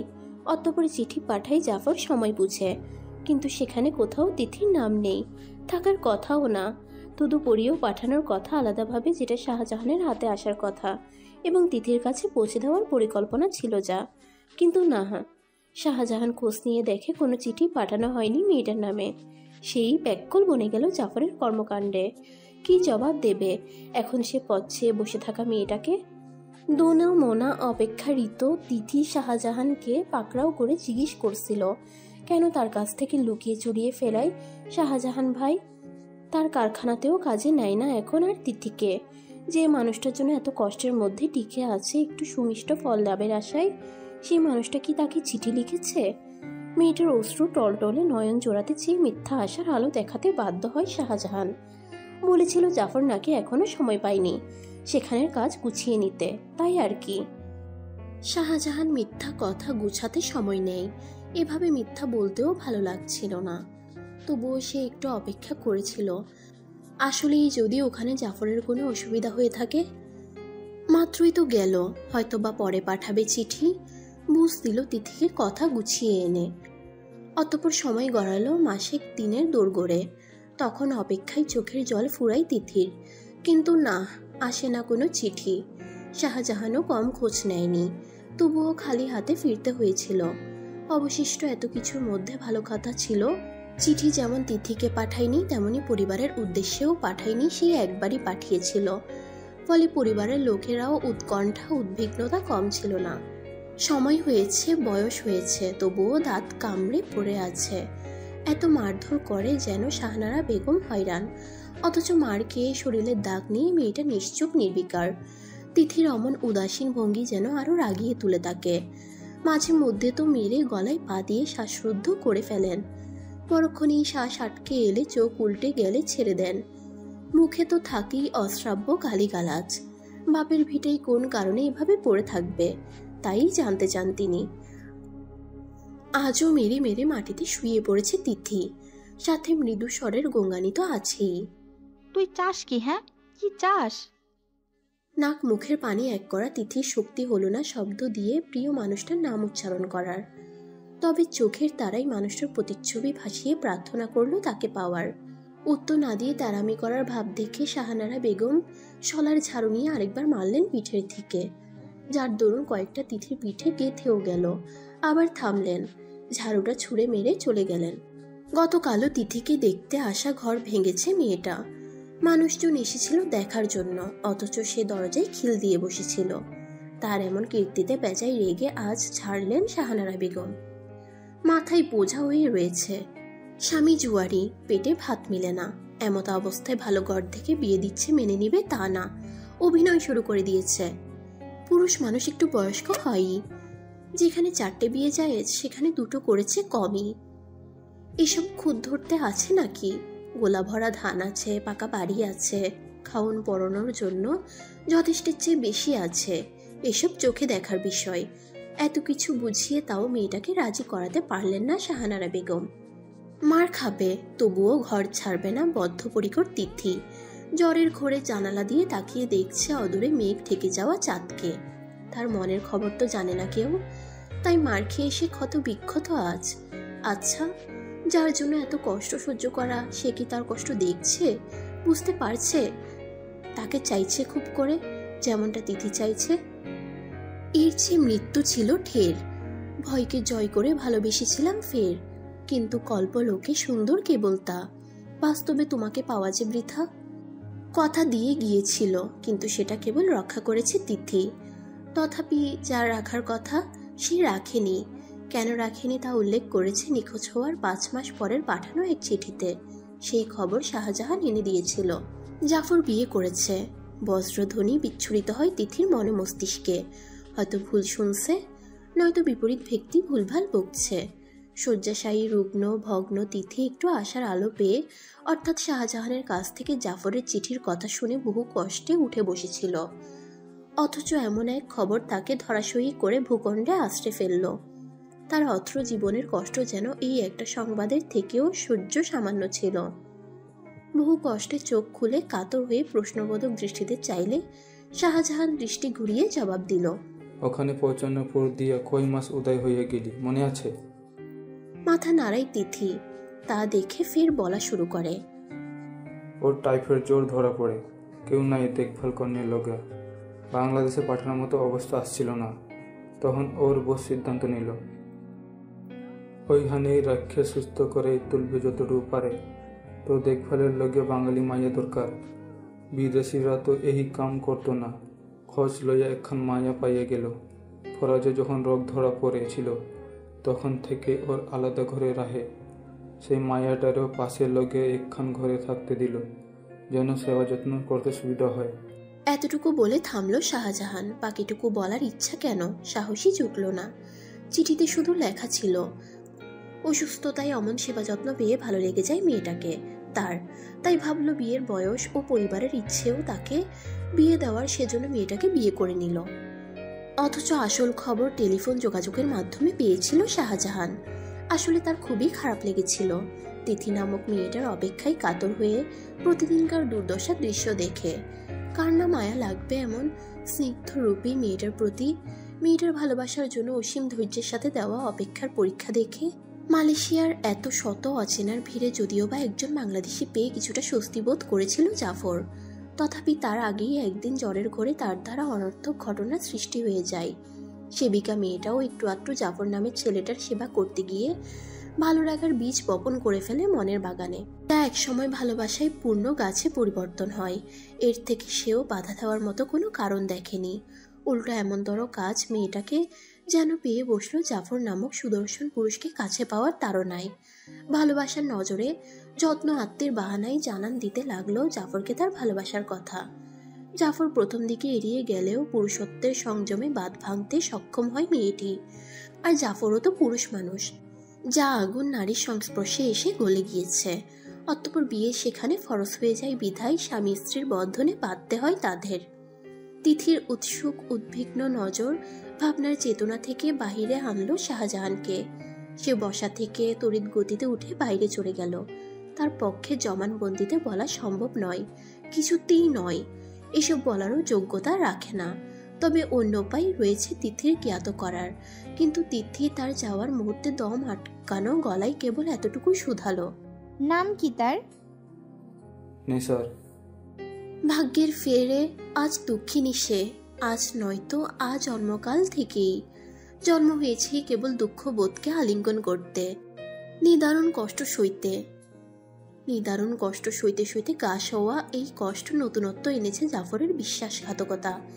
যদিও বা তার কাছে সেটা মনে হলেও আপাত দৃষ্টিতে জাফর সেটা মনে করে না। সে তো তিথির অস্তিত্ব আছে বলে মনেই করে না। ভুলে গেছে কি না, নাকি তার এত প্রেম ভালোবাসা নিবেদনীয় সকল কার্যক্রম ভং ছিল, মিথ্যে ছিল? কিভাবে ভুলে গেল মধুমেয় সেই সময়? যাই বলুক না কেন, জাহেদের রক্তের ভাই কি না বলেই এই ধোকাধারী রক্তে তাদের প্রবাহমান। হাতের কাগজের টুকরোটা যত্নে রেখে দিল বালিশের নিচে। শাহজাহান কারোর উল্লেখ করে চিঠিটা পাঠিয়েছিল। এ নিয়ে কত শতবার যে বিনিদ্র রাতগুলোতে পাঠ করেছে তার বলার অপেক্ষা রাখে না। অবশ্য চোখের নিচে কাজলের নেই মোটা কালিও সেই চিহ্ন বহন করে। আজকালের তার দিন কাটছে এই অন্ধকার ঘরের অন্ধত্বে বিস্তার করে। খাওয়া দাওয়ার ঠিক নেই, আর নেই বাইরে বের হওয়ার তাড়না, যেন অপেক্ষা ফির কোনো কিছুর, হয়তো মৃত্যুর। মেয়ের অমন দশা দেখে দুশ্চিন্তাগ্রস্ত হন শাহানারা বেগম। মারধর করেন না আগের মতন। মেয়ের অমন সহনশীলতা দেখে নিশ্চুপতা, শান্ত ভাব ভেতর থেকে নাড়িয়ে দেয় যেন তাকে। মৃত্যুমুখী অবস্থা দেখে বিমুখতা ফিরে আসতে বাধ্য হন।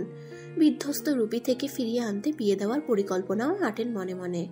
অথচ একই কাহিনী, মেয়েটা বিয়েতে রাজি নয়। মেয়ের এবারও বিমুখতা নারাজ করে তুলে শাহানারা বেগমকে। তবে এবার তিনি বুদ্ধিমত্তার সাথে পরিচয় দিয়ে রাজি করার বন্দোবস্ত হেতু নসিমন সুমনা রমনাকে ডেকে পাঠান। নসিমন সুমনা এসে হাজির রমনার বাচ্চা, ছোট বলে আসতে পারে না। নসিমন সুমনা এসে হাজির, রমনার বাচ্চা ছোট বলে আসতে পারে না। বিছানার সাথে হেলান দিয়ে আনমনা তিথি দরজার সামনে তাদের খেয়াল হতেই অবাক হয়ে তাকায়। নসিমন ও সুমনা এগিয়ে এসে দুপাশে দুজন বসে। নসিমনই আগে কথা শুরু করে। কি খবর তোর? আমার বিয়াতেও আইলি না যে? তিথি স্মিত হাসলো কেবল, কারণ জানা সত্ত্বেও মেয়েটা তাকে কথা বলানোর জন্যই এমনতর প্রশ্ন শুধাচ্ছে। কথা কবি না তিতিমণি, আর কত সব অসুখে ভোগাবি? তোর জীবনের দাম নাইকা? ওই হারামজাদার জীবনের দাম এতই বেশি তোর জীবনের চাইয়া? ওই নিমক হারামি লেগা তোর জীবনের হাসি খুশির জলাঞ্জলি দিবিনি? এসবের যোগ্য ও নয়। জানালা গলিয়ে বাইরে তাকিয়ে থাকা নির্লিপ্ত বৈরাগী উদাসীনতা তিথি যে তার কথা কানে তুলে নিয়ে জান পড়ানি বুদ্ধিমান নসিমন ধরতে পারল। আসলে কথা হলো যে জেগে জেগে ঘুমায় তাকে আর ঘুম থেকে জাগানোর প্রয়োজন নেই। তিথির হয়েছে সেই দশা, তাকে নিজ থেকে সাহস সঞ্চার করতে হবে। অন্যরা ঠেলে ঠেলে তার চেতনা ফিরাতে পারবে না। তিথির বিয়ে, চমৎকার না খবরটা? আসলেই এত এত কাহিনীর পরেও তিথির বিয়ের খবর চমৎকার, বিস্ময়কর। মনে আছে শুকনো পাটকাঠি, কালো গাত্রবর্ণের মেহুলের কথা? হ্যাঁ, সেই মেহুলের সাথেই তিথির বিয়ে, আর প্রস্তাব নিয়ে এসেছিল শাহজাহান। শাহজাহানের অপার অনুরোধে তিথি রাজি হয়েছিল, আর বাদ বাকিটা নসিমনের সেদিনের কথাই। সেদিন সে সর্বত্রই কর্ণগোচর করেছিল, তবে ভাবনা জগতে বিচরণ করে বাস বিচার করেছিল বলেই নসিমন ধরতে পারেনি। যাই হোক, মূলত বিয়ে হচ্ছে, মেয়েটার একটা গতি হচ্ছে, এতেই যেন শাহানারা বেগমের চোখে মুখে উপচে পড়া খুশি ভিড় করেছে। কে না চায় সুখের হাতছানি দেওয়া হাত ধরতে? চাই না তারা যারা ভালোবাসার মানুষের কাছে বোকার মতো ধোকা খেয়ে, ধাক্কা খেয়ে তারার মতো খসে পড়ে। জীবনের গুরুত্ব, পরিবারের গুরুত্ব তাদের কাছে ভালোবাসার মানুষের ভূমিকা বেশি। না হলে কেন মরবে অমন ধোকা দেওয়া অমানুষটার জন্য? ওইসব অমানুষ কি ডিজার্ভ করে এত গুরুত্বপূর্ণ জীবনের হায়াত? তিথিও এত সব ভেবেই সিদ্ধান্ত নিয়েছে। কার জন্য সে মরবে, অশ্রু ঝরাবে? সেই মানুষটার জন্য যে তার অশ্রু জীবনের মূল্য বোঝেনি। তাই তাকে যে ভালোবাসবে, তার কষ্ট ভুলিয়ে তাকে ভালো রাখবে, সেই মানুষটার কাছেই তিথি ভালো থাকবে। আর মানুষটা হলো মেহুল, যে কিনা জেনে শুনেই তিথিকে আপন করার অপেক্ষাই ছিল এতদিন। সেখানে কোনো অনুগ্রহতা, দয়া নেই, আছে কেবল অসীম বিশ্বাসের শুদ্ধ মিশ্রিত ভালোবাসা। যে ভালোবাসা তিথির শোক অসুখকে, ভালোবাসার অসহ্য অসুখে পরিবর্তন করবে।